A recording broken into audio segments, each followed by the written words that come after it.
The little bird and her mother in a dense forest. A little bird named Kali lived in a small nest on a tall tree.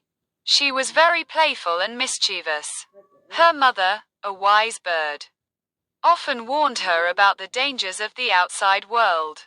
One day, the mother bird taught Kali how to fly to find food. Excited, Kali flew away, ignoring her mother's warning not to fly far.